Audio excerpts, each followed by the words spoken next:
డాడీకి సన్కి అంత మంచి బాండ్ రాదు. ఈ మూవీలో బాండ్ని మనకి మంచిగా చూపించారు.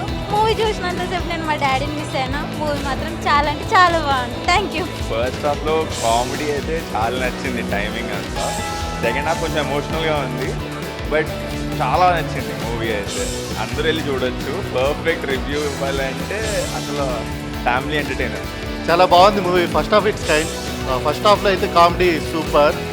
సెకండ్ హాఫ్లో ఎమోషనల్ చాలా బాగుంది. అందరూ బాగా చేశారు. ఫస్ట్ అండ్ ఆర్కెస్ట్రా కూడా చాలా బాగుంది. మ్యూజిక్ వాల్యూస్ని, మ్యూజిక్ ఇంపార్టెన్స్ని చాలా బాగా చూపించారు మూవీలో. ఎవ్రీ బ్యాక్గ్రౌండ్ ప్లే మనకి ఏదైతే రన్ అవుతుందో ఒక మంచి ఎమోషన్ కనెక్ట్ వస్తుంది. అండ్ ఫ్రెండ్ క్యారెక్టర్ మెయిన్గా మాట్లాడుకోవాల్సింది ఈ క్యారెక్టర్. ఆ ఫ్రెండ్ క్యారెక్టర్ చేసిన అతను కంప్లీట్లీ ఆ మూవ్ ఆన్ తీసుకెళ్ళారనమాట. సినిమాని హీరోతో పాటు తన భుజాలపైన వేసుకున్నాడు అనిపించింది. తన క్యారెక్టర్కి మంచి అప్లాజ్ ఖచ్చితంగా వస్తుంది. అండ్ తన క్యారెక్టరైజేషన్ కూడా చాలా బాగుంది సినిమాలో. సరే నీ కదా మూవీ చూసాను. మూవీ అయితే చాలా బాగుంది. కామెడీ టైమింగ్ కానీ, హీరో యాక్టింగ్ కానీ, ఫాదర్ సెంటిమెంట్ అండ్ పేరెంట్స్ ఒక చిల్డ్రన్ని ఎలా సపోర్ట్ చేయాలో అలా సపోర్ట్ చేస్తున్నారు. అండ్ నీకు కనుక మ్యూజికల్ ఇంట్రెస్ట్ ఉందంటే ఈ సినిమాని తప్పకుండా చూడాలి. ఈ సినిమా గురించి చెప్పాలంటే చాలా ఆర్గానిక్ మూవీ. అంటే మనము చాలా స్పోర్ట్స్ సినిమాలు చూసాము, చాలా డ్యాన్స్ సినిమాలు చూసాము, చాలా కమర్షియల్ సినిమాలు చూస్తాము. కానీ ఈ సినిమాలో నాకు నచ్చింది ఏంటంటే బెస్ట్ మ్యూజిక్ అబ్బా. ఎందుకంటే ఈ సినిమాలో ఒక సోల్ ఉంది. అంటే చూసేటప్పుడు ఒక అంటే ఒక ఫీల్ లోపల నుంచి ఎలా వస్తుందంటే ఇది మన కథ కదా, మనం వెళ్ళే దారిలో జరిగే కథ కదా, ప్రతి మిడిల్ క్లాస్ అబ్బాయి కథ అనేది అనిపిస్తుంది అనమాట.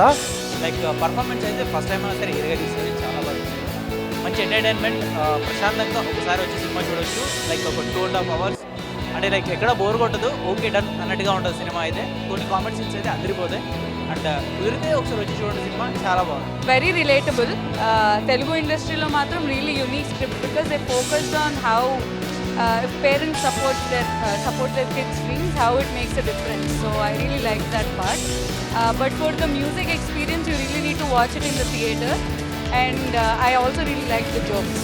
ఓకే, ఆర్కెస్ట్రాలో కూడా మ్యూజిక్ అంటే మనం ర్యాప్ సాంగ్స్ చూస్తాం, మాస్ బీట్ సాంగ్స్ చూస్తాం, అట్లా అన్ని సాంగ్స్ చూస్తాం. ఆర్కెస్ట్రా కూడా ఒక మ్యూజిక్ పార్ట్ చాలా తక్కువ మంది తెలుస్తుంది. సో అదొక ఆర్ట్. అది ఆ ఆర్ట్ని తెలుగు మూవీస్లో చాలా తక్కువ మంది టచ్ చేశారు. ఈ మూవీతో టచ్ చేయడం అనేది నాకు చాలా ఇంట్రెస్టింగ్ అనిపించింది. క్లైమాక్స్లో మ్యూజిక్ మాత్రం నిజంగా ఎక్స్పీరియన్స్ చేయాలి థియేటర్లో. చాలా మంచి వైబ్ వచ్చింది. If you are a music lover and an orchestra lover, you will love it. And చాలామందికి ఆర్కెస్ట్రాకి బ్యాండ్కి తేడా తెలియకుండా కంపేర్ చేస్తూ ఉంటారు. But if you see this movie, orchestra ఏంటో తెలుస్తుంది.